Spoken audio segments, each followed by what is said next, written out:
This is Dear Strategy, episode 133.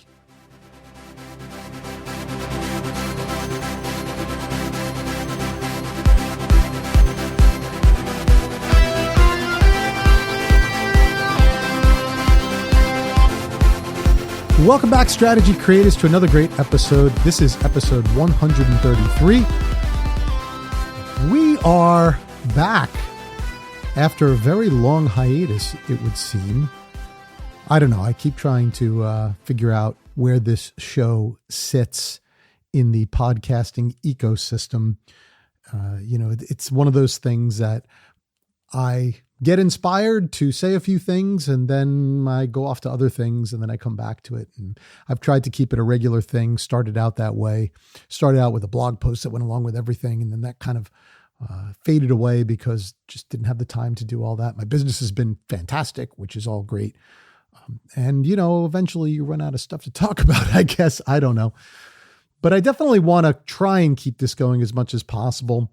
I just did another blog post on the website, dearstrategy.net or dearstrategy.com. You can get to it either way. And where I talked about, kind of the future of the show, the fact that I'm not going to be doing a blog post for every one of the episodes that I do because it's just too much. And frankly, not enough audience to make that worthwhile. I want to have this out there as a free educational resource, a supplement to my classes, and a place to just talk about things that I think are important and people can gain some value from. But it's not making money, right? It can't be the first thing that I think about when I wake up in the morning. And so I think this has just kind of become and will continue to be a thing that I do, right? From time to time. I'm going to try and do it every month if I can. Learned that I'm not going to make any promises. But if you want a further explanation of what's going on there and kind of what I see as the future of the show, go out to that dearstrategy.net website, click on the blog link, and you'll see the latest post that kind of describes it. By the way, for purposes of time, it is right now May of 2023, just to make sure if you're listening in the future that you're not lost or lost in time some way. Anyway, so what do I want to talk about today? Well, we have a couple of great things going on with the company. So, of course, you know that this show is a supplement to my consulting and training business, which is called Strategy Generation Company. And we do all kinds of training for product managers, business leaders, mostly around the subject of strategy, but also around some general product management practices, which, of course, are all strategic as well. So kind of all in that same realm. And we guide our work with a framework that I am not going to attempt to step you through on this show. But what I will do is tell you that the framework is available on our website. You can go to strategygeneration.com, go to about our company. There's a link there and, there's some information about the framework along with a link to download the framework. You can download the framework for free. And we've just made an update to it, which I think is really exciting because the previous version of the framework was a general guide of how to build a strategy, but we've really enhanced it to have 10 specific steps. And those 10 steps, if you follow them, will allow you to put together a strategy for just about anything. It's really geared towards product and business strategy, but really can be used for most anything. And so the 10 steps have been clarified on that framework. They're numbered, they're named. And again, there's all kinds of guides on the website to help you to utilize that framework. This is all very new, updated, I think, about February, March of this year to really reflect the work that we've been doing over the last 5 years since the company has been in business. And I really feel very good about it. So go check that out, download it. I think you'll get a lot out of it and enjoy it. So the second thing I wanted to talk about was, again, kind of talking about the future of the show. What I want to do is make it a little less formal, a little bit more conversational, even though I'm only speaking to myself, but just talk about some things that I think are on my mind. And definitely each week I'm going to have a theme, what I want to talk about in that particular week. And this week, what I thought I wanted to talk about was unexpected things that happen. And I have covered this on the show in the past, particularly during the throes of the COVID pandemic, right? Whatever you thought about that period of time, it was definitely significant from a strategic standpoint, because that was about the time, right, in the beginning of 2020, where all these companies that had these long-term plans, long-range strategies where they had predicted the future, they thought they knew what they wanted to do based on the circumstances that they thought were going to happen, everything got thrown in the trash, right? COVID happened. Nobody could have predicted it, or at least, those who said that they predicted it, hindsight's 2020, I guess. But in any case, no reasonable thinking person would have predicted what happened and the shutdowns and the way businesses were affected and the way that everybody was thrown inside. And, it was just a completely different landscape to work within. And around that time, there were a lot of people, including my own clients, that were saying, well, what are we doing all this strategic planning for? Because when something like this happens, strategy goes out the window. And I would tell you that, boy, that couldn't be further from the truth, because it's not necessarily the fact that a strategy is going to allow you to predict everything accurately. That, I'm not even going to say almost never happens. That absolutely never happens, right? There's never a time where you enter into the strategic planning process, you make assumptions, because that's what strategy is, lots and lots of assumptions, right? And all of those assumptions come true exactly the way you thought they would. There's no way that that happens. And even if there was a chance that that could happen, what definitely wouldn't happen is that whatever plan you put in place, whatever actions you wanted to take based on those circumstances, even if all of those circumstances came true exactly the way you thought they would, your actions are definitely not going to have exactly the effect you thought they would. So there's always going to be some level of you having to adjust, right? That's the point. So why do we have a strategy? It's not so that we can predict every single thing in our lives. That's not what it's about. It is so that we can gain some level of control over what happens in our lives.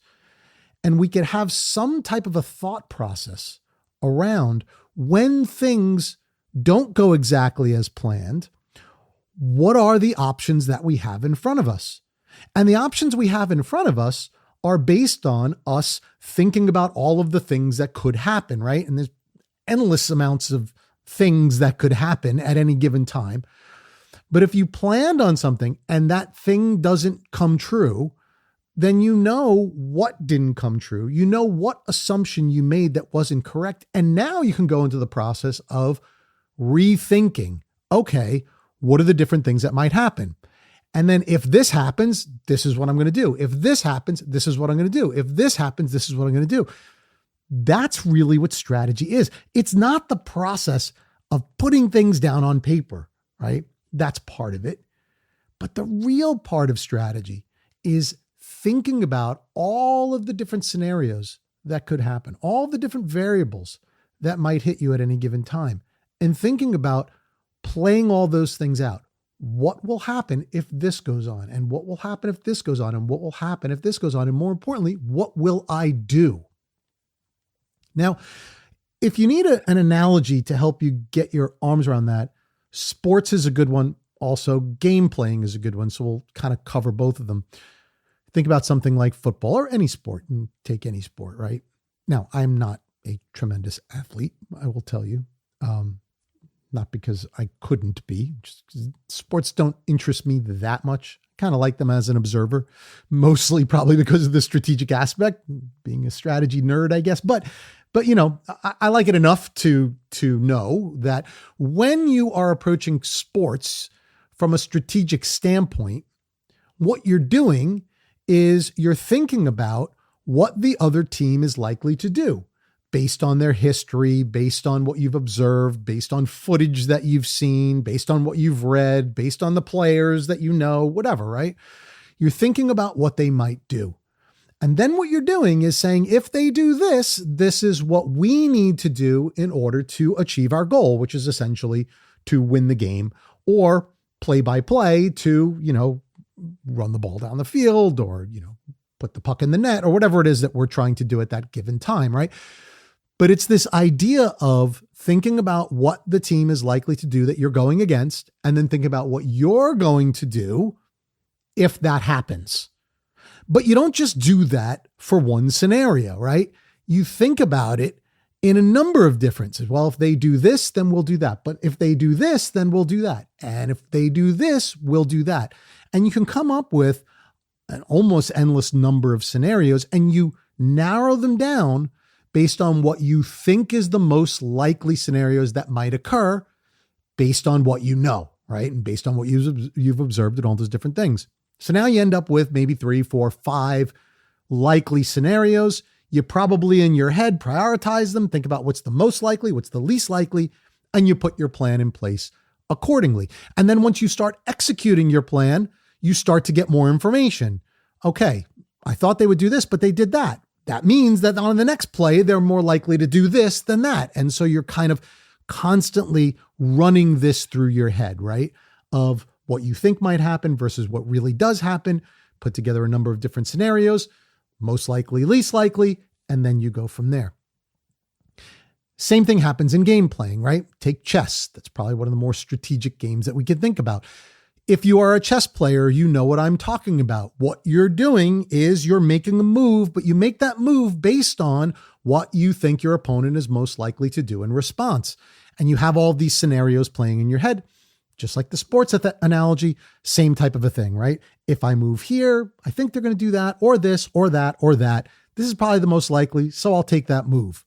And then if they respond the way you thought, okay, you kind of reshuffle your database and say, yeah, then the next move, this is what they're most likely to do. And so on and so forth until you win the game, hopefully, right? That's real strategy.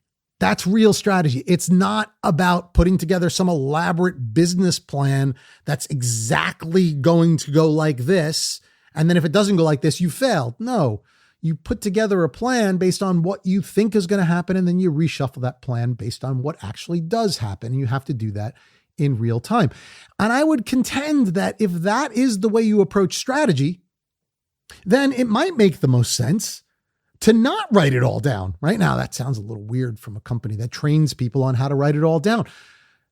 You do have to have some plan so you can communicate it, especially when you have other people that are going to help you to execute the strategy. But every single part of your strategy doesn't need to be on paper. It can't be on paper because this dynamic nature of strategy is what you're really trying to go for.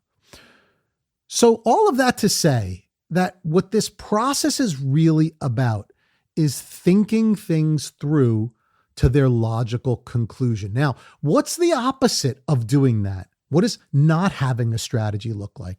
Not having a strategy is just letting life kind of randomly occur to you, right? So whatever it is that happens, you're going to respond accordingly. No plan, no thought process, no anticipation, and therefore no control. By the way, I'm not saying that that is an invalid way to live, but it does tend to be more chaotic. So if you're doing that in your personal life, and I know many people that do, right? They kind of just take things as they come. The problem with that is sometimes things pile up to the point where they can't handle it all, right? Because they've never thought any of it through and life just kind of happens to them. They end up dealing with a lot of it. Some of it they don't, but you can get yourself into some trouble because you could end up in a state of chaos because you hadn't thought any of it through. You just let things kind of happen. Businesses can't run that way, right? They can't run randomly, or at least if they do run randomly, they're not going to stay in business for too long. Why? Because businesses consist of more than one person. And if you have more than one person that's involved and all of them are in this state of flux and chaos, then nothing's going to work together, right?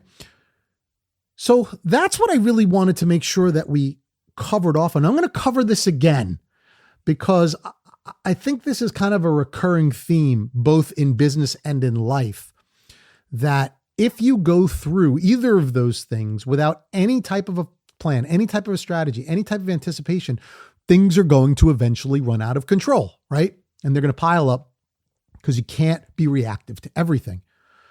But I don't want anyone to believe that having a strategy means having a firm, solid plan that's never changing, right?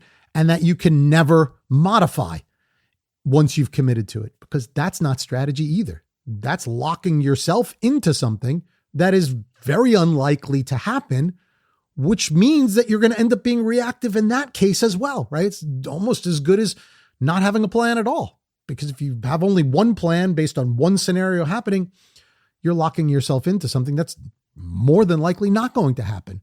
And you're going to end up having to be reactive at the end of it anyway. So the right answer is in the middle of that, right? Think things through to their logical conclusion. Think about what's most likely to happen under a number of different scenarios, and then have an answer or an action or a response planned out for each of those scenarios. When you do that, one of them is pretty likely to occur, okay? And when it does, then you'll be ready. And if none of them occur, well, you'll know where you went off the rails, and you'll still be able to put together a plan based on the new situation you're in, just like we all did with COVID, right? So that's kind of the idea. That's where I wanted to pick this show back up again. Again, I'm going to try and do this every month. If you do have some questions, some things on your mind, things you want to ask us, please go to the website, dearstrategy.net or dearstrategy.com.